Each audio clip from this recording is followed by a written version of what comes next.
Good afternoon. This is Jack from Charting the Markets, and this is an intraday webinar for the afternoon of Friday, the 6th of June. My disclaimer: do this for educational purposes only. I'm here to share my technical analysis with you. I hope you can take some of what I'm doing and learn from it. Transfer it to your own charts. I'm not here to issue trading signals. This is a video for paying subscribers at the chartingthemarkets.substack.com and is published on YouTube after a delay of 24 hours. All right, great. Let's have a look at ES. Now, we're still in this window that I was talking about, but we're basically through the first half. We have, bear with me a moment. Right, obviously we got a bearish leading day today, which has not really been bothering, but we got a bullish day on Monday, and then we got two bearish days on Tuesday and Wednesday, and after that we've got 3 straight days of bullish tape. So I'm thinking that we might do some further retracement, but the chances are that would be finished by the close on Wednesday. So we shall see. In the meantime, we've had a number of little targets up at retests of highs, and we've now done a full retest of the high on ES. We've done a full retest of the high on NQ. RTY has delivered a full retest of this high, which was the one I was looking at, but obviously hasn't come back and retested this high yet, although it's pretty close. And YM has come back and retested this high too. Although we do have some indication that we're probably going to go back and retest this high, which we've almost done, but not quite. But basically, the high retests are pretty much done. The sell signals are also pretty much done. We made the possible near miss target just about, but definitely on ES, and we made it on NQ, and we made it on RTY, and we made it on YM. So I've basically, I'm writing off all of those as near misses. And on DAX, we've still got a 60-minute sell signal because obviously this started brewing later and has now fixed. And ESGX, we've got one fixed as well, although this one too has reached the possible near miss target. But really, we've gone from having an awful lot of negative divergence to not having a great deal at all. And it could be this retracement is done. We could, however, see some more. Nice looking little level top here on ES. We've got a nice looking little level top on NQ. We've got quite a larger possible level top on RTY, although really somewhat oversized. And YM, we've got a potential large double top once it does this retest to the high, but arguably now. I'm not really expecting any of the larger double tops to play out at the moment. We will see. But there is some scope for further retracement, but not on the basis of the negative divergence that I was looking at. Okay, let's have a look at the daily chart. Now, daily chart, ES didn't make it back to the daily middle band. SPX didn't make it back to the daily middle band either, although it wasn't that far away. Hourly chart, the weak RSI 5 sell signal made target. On the 15-minute sell signal on the RSI 14 made target as well. Looking at the Qs, didn't make it back to the daily middle band. This has been holding consistent higher. The retracements haven't been reaching the daily middle band here, although this one came fairly close.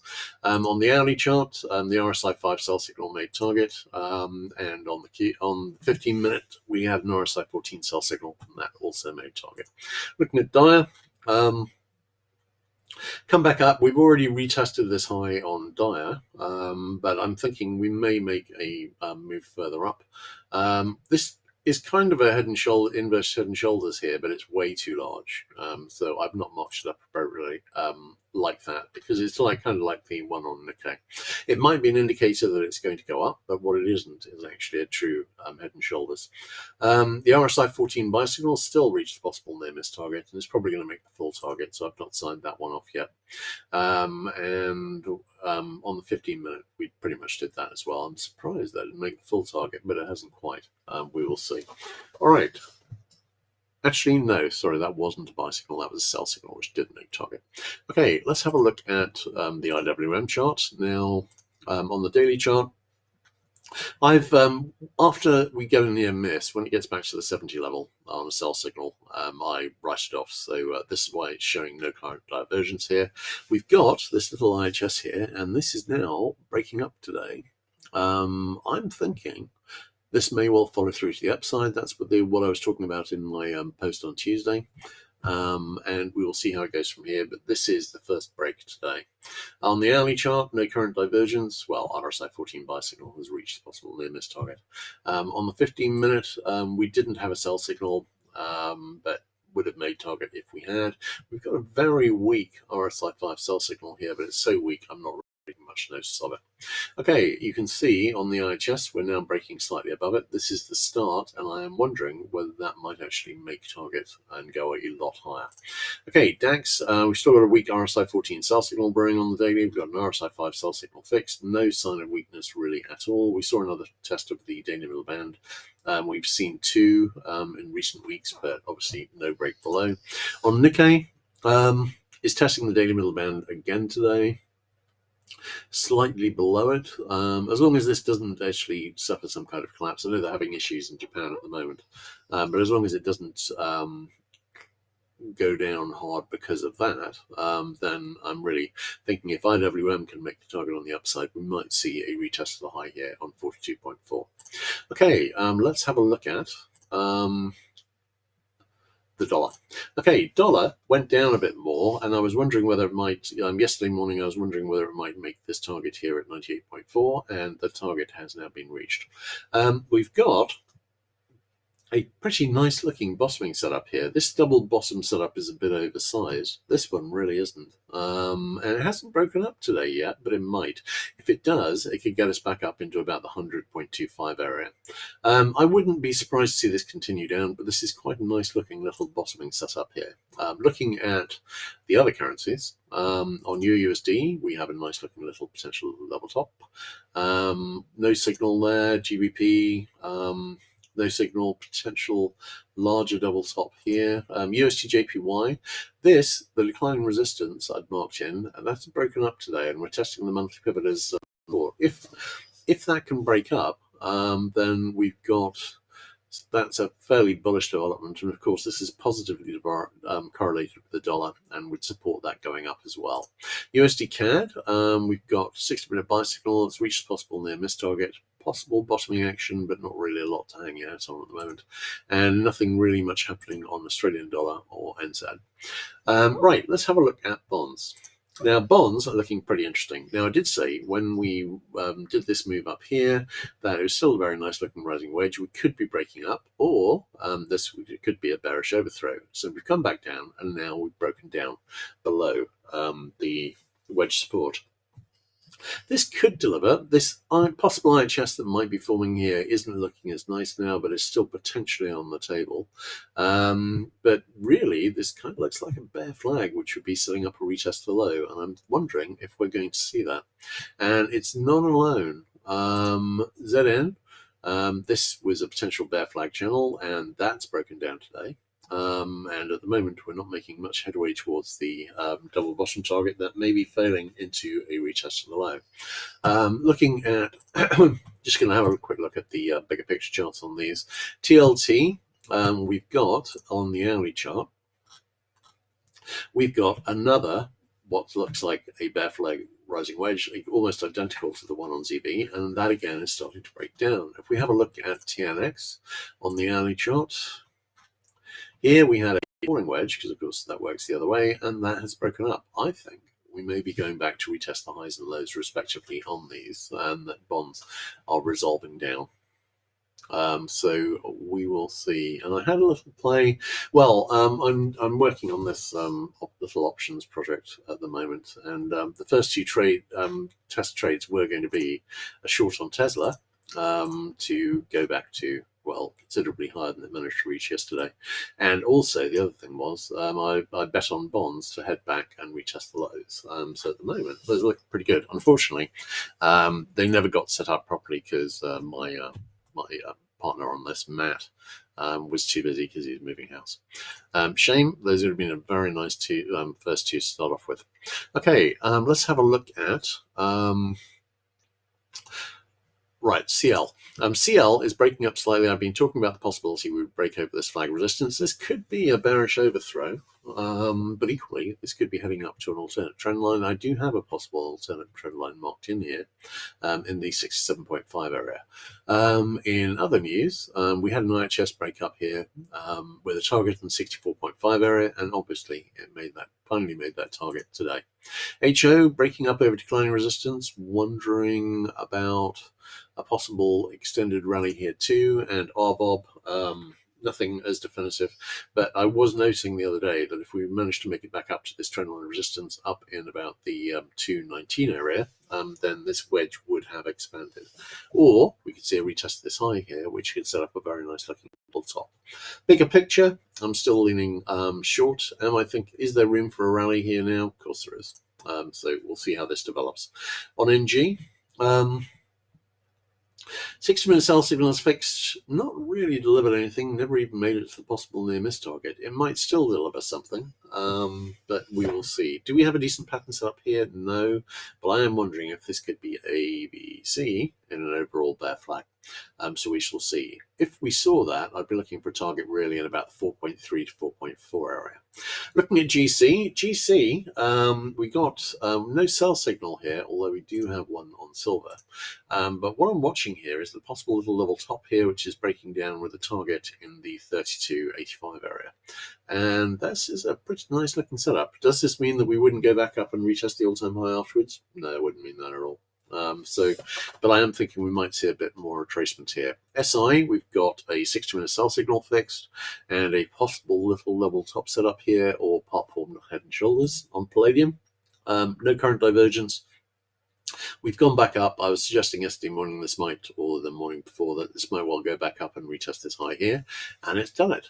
Platinum, I was talking about the possibility it would extend away, having broken up over the range it's been in, compression range it's been in for the last couple of years with this move here, and this has extended higher as well. We've got a 60-minute sell signal fixed on that too, but I'm thinking this might go significantly higher after a bit of a retracement. HG, I've got a possible resistance trend line here, and it's not bad.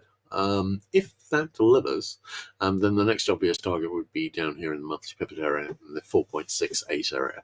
Okay, let's look at KC. KC reached a possible IHS neckline, which I'm watching here, so this could be a right shoulder retracement. Keeping an open mind, we have seen a breakup from the wedge, but I don't really have a reversal pattern yet. The obvious options would be to form a right shoulder here, in which case we can reverse back up at any time, or to come back and retest the low. Either of those make a good bottoming pattern to follow through on this breakup. Okay, SB. SB's gone slightly through my support trend line here. So I might be redrawing that over the weekend. We're going down. We've gone down far enough that this no longer looks like a potential level bottom. So keeping an open mind on this, but I am wondering if this means that we might be heading considerably lower, because I do have this fairly apocalyptic looking head and shoulder pattern on the bigger picture. Looking at CC, I'm wondering about a bear flag forming here. Ideally, if this is a bear flag, because we've actually got these two decent channel trend lines here, ideally it would head up into about the 97.80 area first. Maybe as high as 9800. We will see how that develops. Looking at cotton, cotton still got a potential level bottom forming here. Lumber